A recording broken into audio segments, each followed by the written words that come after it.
News coming out from the paranormal world concerning poltergeist activity. One member of staff at Boston Borough Council's 110-year-old municipal building in West Street is refusing to work alone in the office unless the door is propped open. 4 female staff at the Environmental Operations Office have reported ghostly happenings. These have included a shadowy figure appearing behind them, then disappearing, glass thrown to the floor, a kettle switching itself on, and disk drawers on PCs opening when they are switched off.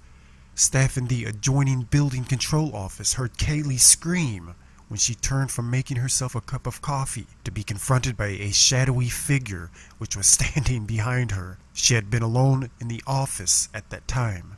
Kaylee says, "I sometimes get creepy feelings, and there are cold spots in the office."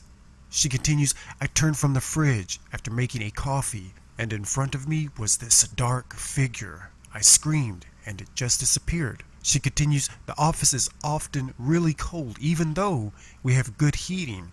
I don't like to be here on my own now, and if I am, I keep the door open with a chair." She says, "I never believed in ghosts, but I'm not so sure now."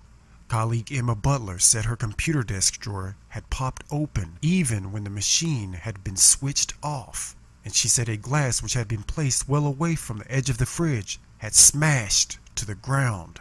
Becky Shin, one of the council's no-nonsense environmental crime officers, said, "Something is definitely happening here.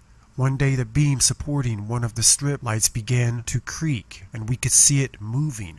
There was nothing to cause this, and after a while it just stopped." Now, this office is in the oldest part of the municipal buildings and close to where police cells were once positioned.